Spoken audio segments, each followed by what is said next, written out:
Victim's dog leads officers to owner's dismembered body. What? What? This is just scary. No? I need you to get fire, CID. Looks like a body that's burning. In the middle of this field lies the burning body of an unidentified woman. Unfortunately for Texas police, whoever did this chose the perfect night to cover their tracks. So the body? Yeah. Oh, Jesus. What is this hole right here in the skull? Ironic. Okay, I know it has nothing to do with the video, but why do people just say Jesus with a T at the end? Never understood that. The perfect storm of destruction of evidence. As investigators Yeah, because it's analyze the raining, crime yeah. scene for whatever evidence remains, a stray dog refuses to leave the place, circling the field as if he's trying to lead them somewhere. Detectives don't know it yet, but this dog is their only lead to a killer who spent years slipping through the justice system, walking away from violent crimes hell that no. should have put him behind bars long before this night. And worse still, this burning body may not be the only victim. There is possibly the victim's dog that's running around. Yes, hi, my name's Andy Reynolds, and I got a message that you guys found my dog. Get in your car! You make any movement, you will be killed! Holy shit. Yo, I'm pretty sure the only time they have that type of reaction is when the person is actually insane or like a serial murderer. Serial killer. It's approximately 10 p.m. in Robinson, Texas. A violent storm is sweeping through the area when police receive a 911 This is like one of the call about reasons a why I'm possible scared of brush leaving the fire. house. But in reality, it would be much more than that. Robinson 911, where's your emergency? I was calling, I tried calling the fire department to see there's a fire in our subdivision, but it may just be them burning brush because they're building houses, but I wasn't sure. And we did have lightning, so that's why I wasn't sure too. Okay, I can get someone headed out that way to check on it. Given quality. the severe weather, the call sounds routine. Still, dispatch sends Jason Atkins, a veteran corporal with more than 2 decades of experience, to assess the scope of the fire. But once he arrives and gets closer to the flames, he would spot something so vile it would make him sick to his stomach. 12 to 04. I need you to get fire, CID, and 04 out here. This looks like a body that's burning. Why do you censor gagging?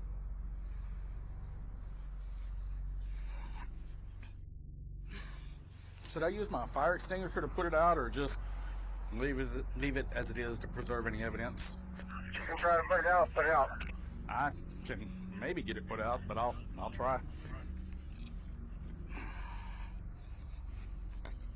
I mean, evidence are like fingerprints and stuff, yeah, but if it's like fully burnt, then there's nothing at all. At least with some semblance, you can still find a little bit of stuff. Also- After Officer Atkins finishes putting down the fire, the sergeant arrives on scene. Oh, As he steps he's out of his reading in, vehicle, like, little oof. do the officers know that just feet away My from God. them What the sits fuck? an unexpected witness. One There was a flash lightning here. I think there was an actual real life, like my lights or something flash. That was scary. who saw everything that happened.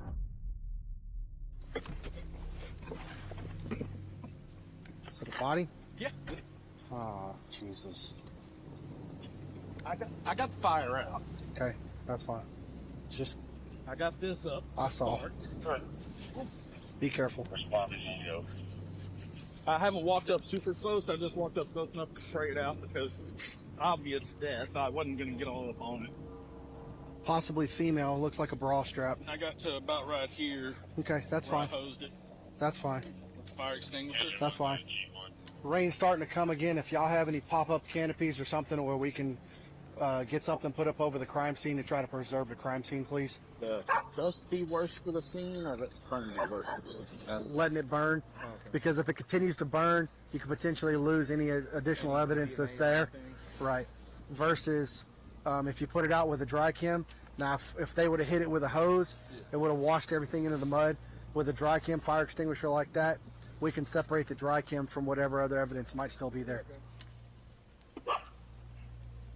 I got a potentially female, yeah, it might be hers, potentially female body burned all the way down to the bone, 700 block of Heston.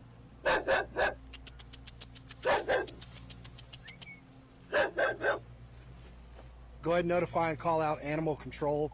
We have a loose dog that's around the scene, potentially, possibly might be the victims. We need to capture this animal. So they're trying to lead. It's trying to lead because Although usually Atkins and the sergeant when realize yeah. the dog may belong to the victim, even they don't yet understand just how instrumental this witness is about to become. By now, several more police officers, firefighters, and Detective Ryan Collins have made their way to the scene, and with rain and thunder refusing to stop, they know the scene must be preserved at all costs. But as they prepare to return to the body, they would come across certain details that would make them question Why is it that whenever you will see like dogs and stuff, they know that usually they lead people to things? Why don't they just do that? Why don't people think of that whether first? whoever did this got incredibly lucky or whether this wasn't their first time.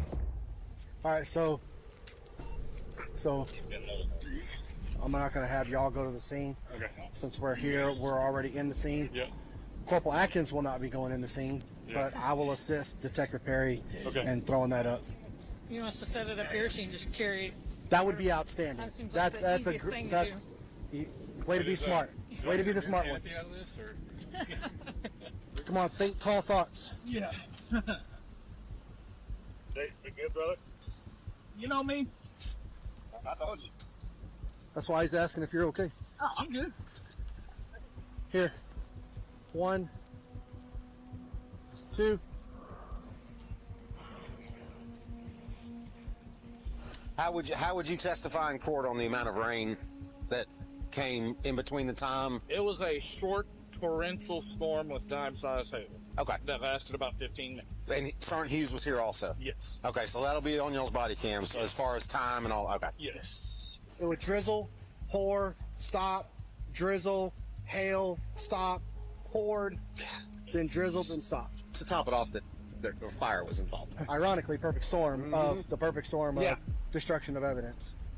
Indeed, with hail, rain, and now fire, properly examining the body will prove to be a nearly impossible Again? task. Fire again? Almost as if someone had deliberately chosen the perfect weather for his crime. Oh, it's there on their body cam. They were moving, and there was like hail during the time when he was coming there. Hour after the body is discovered, the fire marshal arrives and, together with Detective Collins, prepares to head towards the body. But how was there a in fire search of while the it was raining? smallest clues that may remain. But unbeknownst to them, every theory they're about to form would play right into the killer's hands, steering the investigation exactly where he wants it to go.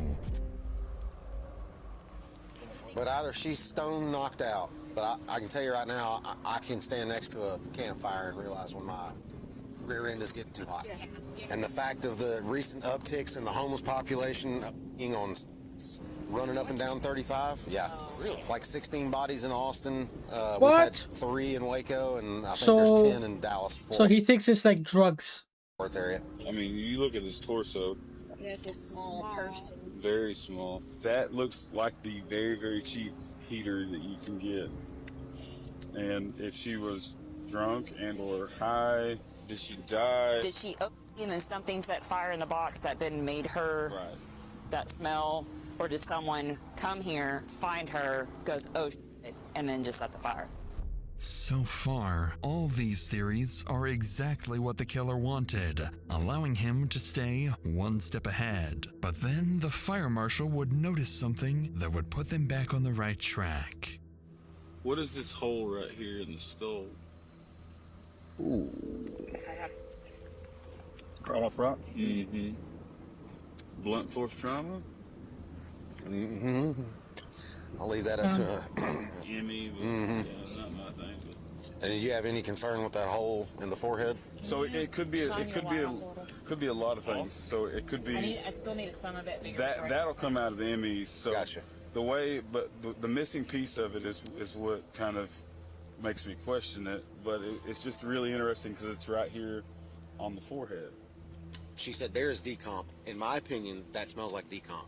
And for somebody who strictly deals in dead bodies, I value the opinion. Right, absolutely. Because I was over there for some of that conversation. As it looks right now, is we have a homicide. Although not everyone at the scene is convinced, Detective Collins knows this is a homicide, and his intuition would soon be proven correct. More than 3 hours in, and investigators No dog, nothing with a dog. still have no idea who the attacker or even the victim is. Yet, the answer has been sitting just feet away from them since the very beginning. They just need to catch it first. There is possibly the victim's dog that's running around because it kept running up to the body and barking at it. We haven't found it. It took off. She likes your truck. You want to put your tailgate down, see if she'll jump in it? Maybe the owner was a truck person, had a pickup.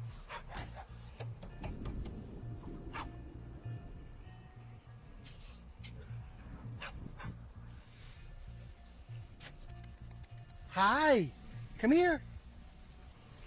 Well, come here, chicken. Well, come here, chicken. You big chicken. We can have a T-bone steak in our hands right now. It wouldn't do it good. Despite multiple attempts, none of the officers managed to catch the dog as it disappears towards the neighboring houses. Soon after, the body is transported for autopsy, while animal control is requested to Why arrive won't you the just next follow it, morning, in the hope the dog will still be around the scene. As the scene is locked down, it becomes increasingly clear to detectives that the killer is highly calculated, carefully choosing the perfect circumstances for the murder. And most worryingly, this may not be his first time. But despite this planning, the killer has left something behind, something that will come back to bite him and expose his carefully constructed escape plan. Dogling? Dogs are You think my little... Oh my, detective, with all due respect, do not call me back. Get in your car! Get in your car! Where'd he go? If you make any movement, you will be killed! Oof. The next morning, officers return to the field in search of a breakthrough. What could that be like? That reaction, was it the dog, or was it like somebody saying that to their parents? One team is sent back to the crime scene to look for any clues that may have been missed, while another goes from business to business, checking whether anyone may have captured the victim, the killer, or even the dog on camera. And despite the killer being seemingly prepared for everything, officers are about to discover there are a few things he overlooked. Like How are you the this morning? cops. I'm doing good. My name is Investigator Collins. I'm with Robinson And PD. the cameras. No, what it is, we found a dead body that had been burnt, and so. Around here? Mm-hmm. Oh. Yeesh. Imagine waking up and some random person walks into your house, your like job, and is like, And I don't guess we've heard anything from. you found a dead body. Yeesh. At 2 o'clock, they weren't even there. Oh, really? Yeah. We're literally. When I leave here, I'm going to Pilot, going to McDonald's, going to Rush. I'm going to every business to see if they have. Oh, any yeah. finished. So, Yeah, of course. I mean, we're literally just kind of treading at this point. So he burnt the dog too? No. I think some of these ring cameras are going to be our freaking saving grace. I hope Oh yeah, the ring camera thing with like finding like straight cats and dogs. What are the chances? It just hangs around. What time is that at? That caught me, so it says, what, 2033? So that's 8:30? And he's kind of, that's the only thing I got that looked weird. After visiting nearly a dozen businesses, one officer finally stumbles across something potentially very useful. A black Honda leaving the area around the time the fire started. The problem, however, is that the footage is too blurry to make out the license plate, meaning detectives still need something else. Later that afternoon, the police department receives a major update. The dog has finally been captured, but the biggest breakthrough comes when Animal Control scans the dog's microchip, identifying him as Titan and his owner as 26-year-old Mandy Rose Reynolds. Listed alongside Titan's contact information is Mandy's address, located over 100 miles from where her body was found. And when they look Mandy up, her appearance matches the little information officers already know from the scene, that's sad. that the victim is a young woman of small stature. With this, officers Isn't decide there their like a next thing step with, like- is to conduct a welfare check. So they And head well, to her chips where it's like apartment you in have to San pay for Marcos. activating But the when tracking. officers arrive, And then there's a person more who expensive opens one where the it keeps the door track all the time. isn't who they expect. But before we get to that, lately I've been paying way more attention to where my app and let your balance grow. Oh. We're here on a welfare check for a person who used to be associated to this apartment, Mandy. Oh, Mandy Reynolds? Mm-hmm. She's in E1 now. E1. Yeah. Sorry, the dog. Oh, no, you're fine. How do y'all know Mandy? So Mandy's my best friend. Okay. I actually got her the apartment here. No, the address is 1000 LBJ. It's like a 5-minute walk from here. It's the ones that are a little further Yeah. down on there, and it's E1 you said? Mm-hmm. Have you talked to her in the last 2 or 3 days? The last time I talked to her was Sunday. Sunday. How was that conversation? It was good. I know she was talking about possibly going to California the next day, but then that fell through. Does she have a boyfriend or anything? No. She has an ex-boyfriend. Ex-boyfriend. Couple. Oof. But no, her cousin lives with her. Who's her cousin? I don't know his name. Does she still have her dog? Oh, the guy's just not putting the names on this part because they're not known. Yeah. Yeah, we haven't had that for a few days. And I remember, thinking, like, I haven't heard you mention, like, hanging out with Mandy or, like, doing anything together in the last few days. Which, to me, it was something like her, but I just met her, like, what, a month ago? For the first time. I was relieved for, like, just the quiet. Drama. Yeah, It's a little it's bit of just been nothing but drama since she moved down here. We're gonna go over to E1. Okay. Here in a second. I am the manager of this property. Oh, really? So I can let you inside the apartment if we need. Do they know? Because it sounds like they don't Knowing really the like. victim has not yet been officially identified as Mandy, officers choose their words very carefully. According to the welfare couple, check. Mandy's life was always full of drama. Much of it, as Diana goes on to explain, revolving around the men she surrounded herself with. And as Diana leads officers to Mandy's apartment, they're about to learn exactly who those men are. Appreciate you coming out and helping us. No problem. She lives with one roommate, Yes. and it's a cousin? Yes. What is her cousin's name? He just started with a J A guy or a girl? guy. Is he younger than her? Yes. Is it Jared? Jared is her ex-fiance. Is there a lot of drama with them? Just between like, he is doing like a small business thing with her grandfather, and I know that went south. What? Her and Jacob always fight on and off. She changed her number because she didn't want Jacob to have it in there. She said she was scared.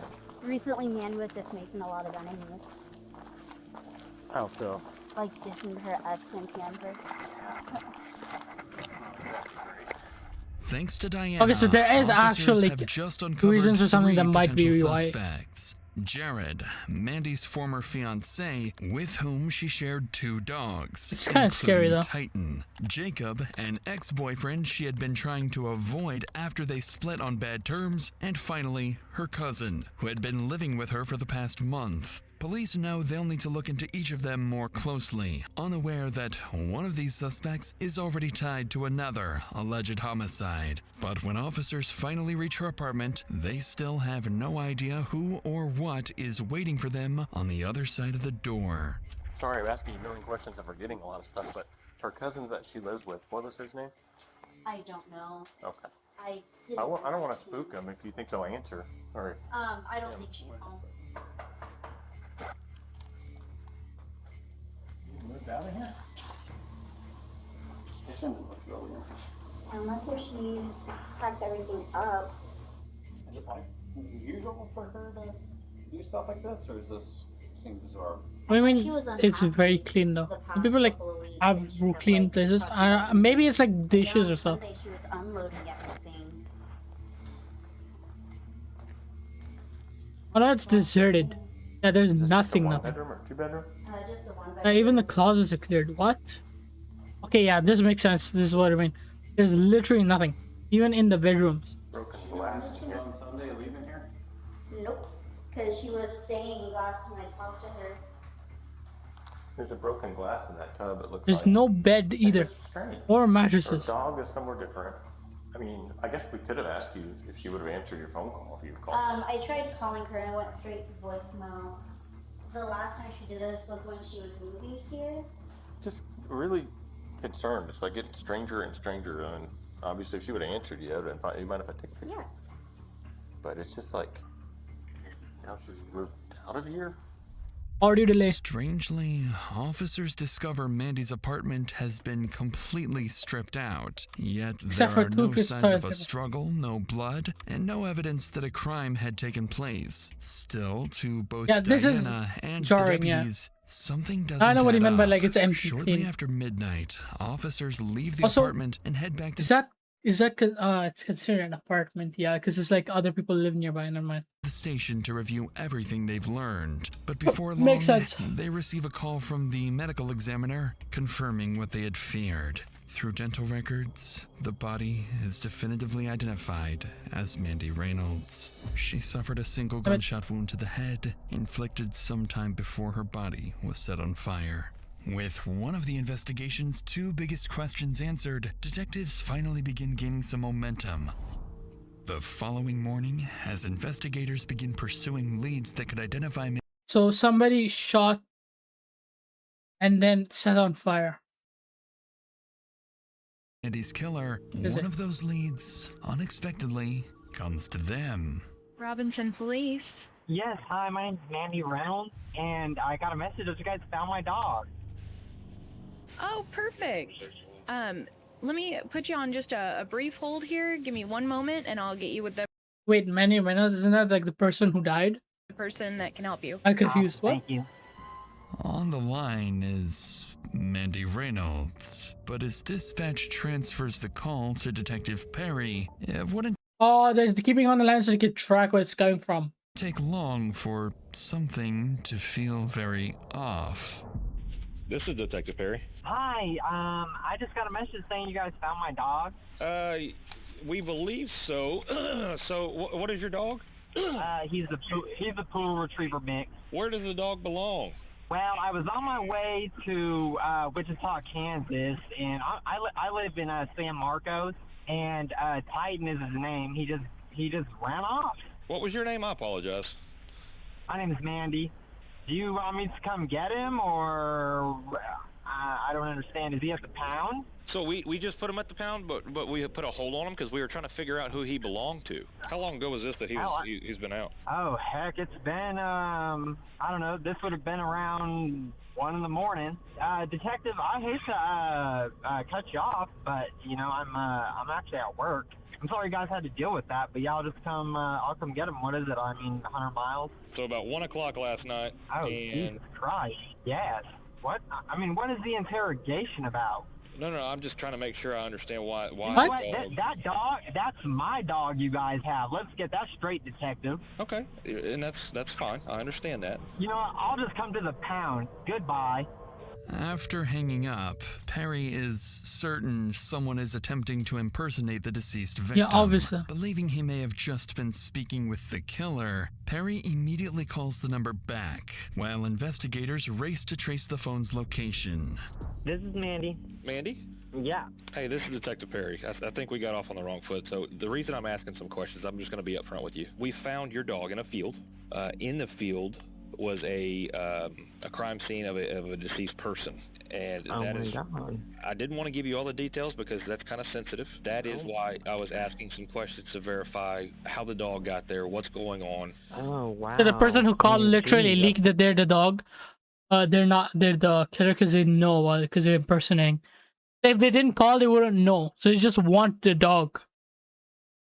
Wow. They're trying to make an excuse of finding the dog, and they thought that they wouldn't be able to find that because they set it on fire and thought it would be long enough that they couldn't see it. Good Lord, I just wonder how long he was outside, you know? I can't even imagine what he went through, and then now there's a deceased person. Like, oh my God. This number comes back to a different name. Are you on somebody's phone plan? I'm going to be frank with you, sir. You know, I'm sorry that this happened, but I cannot waste my whole day speaking to you. I'm just trying to figure out how long the pup. So this guy is literally telling him that they're on his ass, and he's now started freaking out. Was there? That's what I saw, because it literally, as soon as it said this phone comes back to a different person, so now they're panicking. If the puppy messed with the body. If the puppy messed with the body, Dogs are natural scavengers. you think my little Titan would go? Oh my, detective! With all due respect, do not call me back.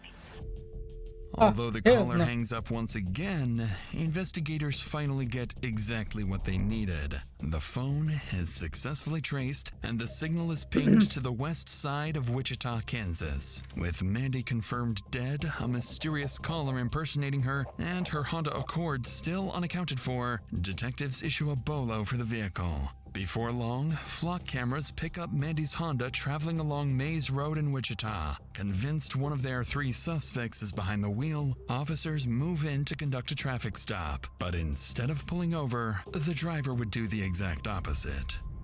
On the sidewalk. Hey, he's taking off. Give this guy the opportunity to get out of your way. Yeah, go around. Try to gain as much as you can. Is that him up there weaving through traffic still? He's approaching Tyler. Okay. Go. I don't see it. Get a perimeter. Go. He's running west. Running west, yep. He's running into Dillon's. Is it that one over there? Take us to the back side. They've got 3 up here. No? Sure, come open. Approaching 21st Tyler right now. Take us to the back. No? I don't see it. Watch that fucking asshole on the bike. Do we have suspect description? Did he run into? Yeah, he ran into That's the it. Dillons. White shirt. Oh, the guy Lock the Dillons ditched the down. car and ran into it.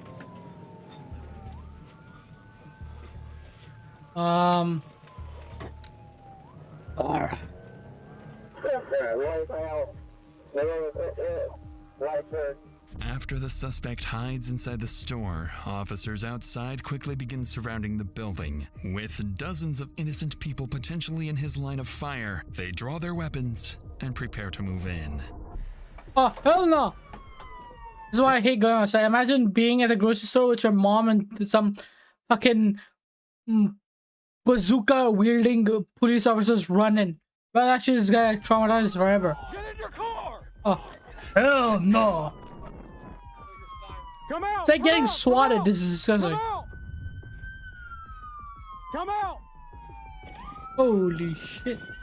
Hey, my man, get your family out of here. You're fine. He said go. Hey! Come here! Come here! Where'd he go? You didn't see him? Didn't see him. Yeah.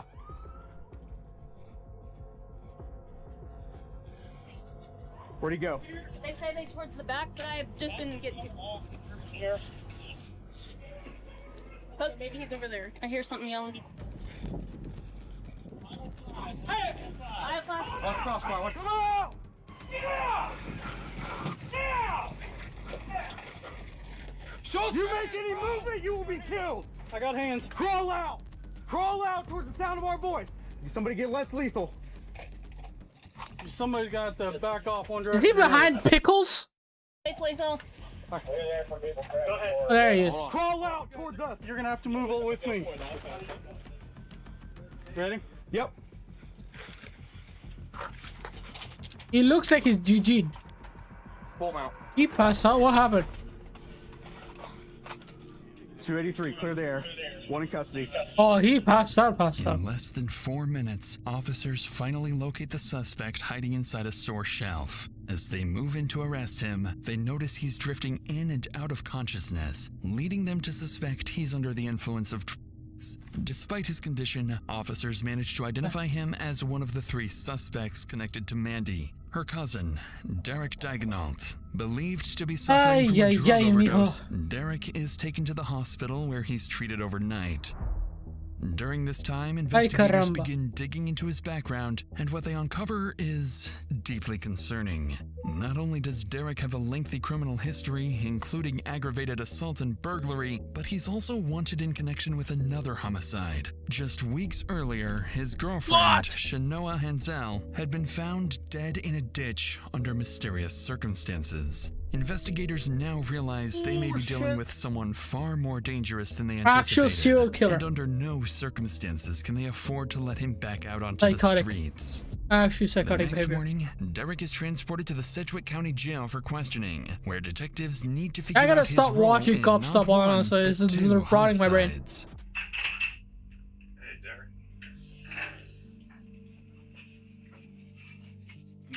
How do people not get traumatized watching these stuff? Like, how is it like you see so many bad things, horrendous things happening, and it literally puts the fear of going outside into you. Like, it's like scary walking outside your house watching this now. The big one on your arm there. Oh, Family Forever.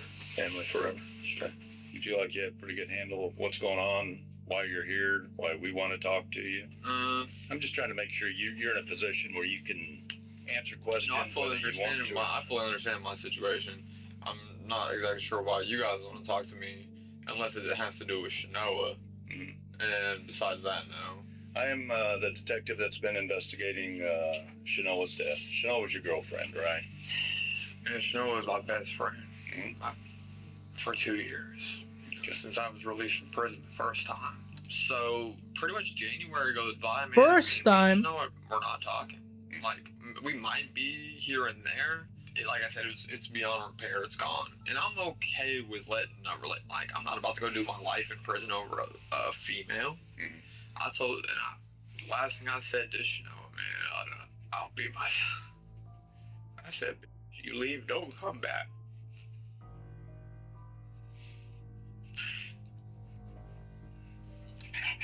Could it have been an accident? Sure, an accident, but I don't know.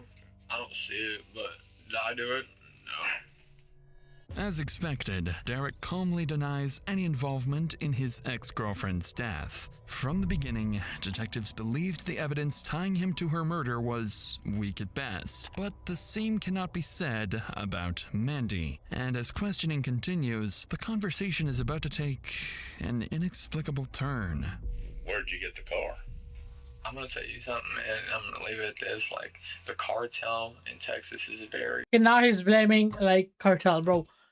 How is it always that whenever people do this, they come up with like the craziest stories of everything? It feels like it's like in a movie, you know? They watch like too many movies, and it's just be like, oh, look at this excuse. The person I went down into Texas with was knee deep in debt with the cartel. But how's that have to do with the car you ran from us in last night? What do you mean? Well, I mean, where'd you get the car? The car was my cousin's. Did she give you the car? No, she didn't. I took the car and it wasn't my choice. I stole the car. I drove it around. I was running away from you guys, but it wasn't my choice. It makes sense. It makes sense if it does. The cartel told me, go dig this grave, right? And guess whose grave I dug? My grave. They empty a couple slugs right into my chest. They say, hey, Derek, you want a beer? And I turn, take 2 to my chest, man. And I got a bulletproof vest on with a plate in it, you know? Do me a favor real quick. Lift up your shirt. Just let me see your chest. Nothing. Whereabouts do you think you got shot? Pretty much center mass there? Okay. As the detective examines his chest, there is no bruising on Derek's body, something investigators would expect to see had he truly.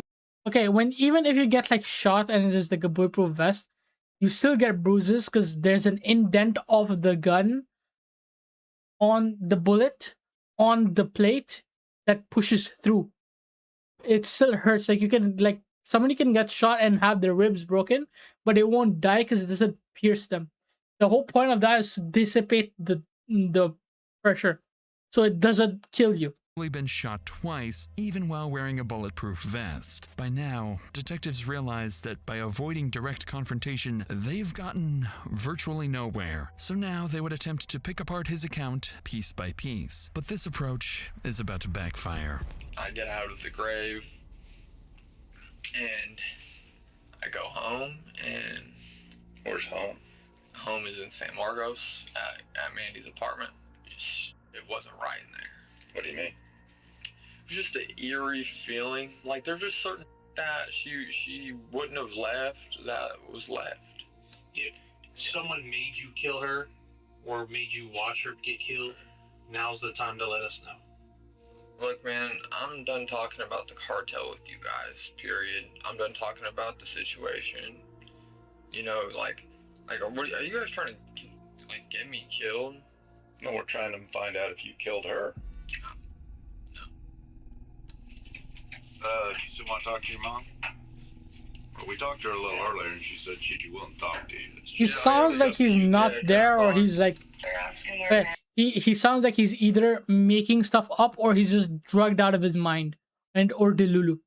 There's no in between. They got her, huh? Usually when you see like these investigation things of like murderers and stuff, the way they start acting is like they go full like schizophrenic, and they lose all reason because the things they did is so horrific. They finally realize what they did. Their ability to think normally is so like deluded and like messed up that they can't even think straight, which is why sometimes when you see these videos, they could literally be spamming actual garbage, like actual gibberish. The cartel? Yeah. I know you do. You feel me? But I'll tell you one thing for sure, two things for certain. It ain't gonna be because I killed Shanoa or Mandy. That's not why I'm going back to prison. Oh, I know you didn't. I know you didn't. And I know you didn't kill Shanoa, and definitely not your cousin either. While Derek's mother remains adamant that her son is innocent, detectives Obviously, outside the interrogation which room man have would be just like, finished reviewing surveillance footage from across San Marcos, and the evidence tells a very different story. Piece by piece, investigators begin reconstructing what they believe happened to Mandy. Just weeks after Shanoa's death in March, Derek had an active warrant and was wanted in connection with the case. That's when Mandy decided to let him stay at her apartment in San Marcos. By early April, the situation had deteriorated. Mandy was struggling to live with Derek and decided she would drive him back to Wichita around April 4th. Investigators believe Derek knew he was about to be kicked out. Prosecutors allege that sometime on April 3rd, Derek shot Mandy once in the head inside her apartment using her own stolen .380 caliber handgun before taking her cash and belongings. The following morning, Derek purchases a large plastic storage container, the same type used to later conceal Mandy's body, along with a shovel, gas can, duct tape, and garbage bags. 15 minutes later, CCTV captures him loading the items into Mandy's Honda Accord, and sticking his head out of the passenger window is Mandy's dog, Titan. That afternoon, investigators believe Derek returned to Mandy's apartment, where he cleaned and staged the scene before loading her belongings into a Penske moving truck. Later that evening, he drove 2 hours to Robinson, Texas, where he dumped Mandy's body and set it on fire, a crime executed almost perfectly, if not for Mandy's dog he left behind. In November 2024, Derek Daigneault is convicted of murdering his cousin, Mandy Reynolds. I saw some bullshit like 15 years. In prison Thank with the God. possibility of parole in 2054. He has not been charged or convicted in connection with the death of his girlfriend, Shanoa Hansel, and that investigation remains ongoing. And as for Titan, he was happily taken out of the pound and is now living happily with Mandy's best friend, Diana. What do you mean? What do you mean possibility of parole? What type of bullshit is that?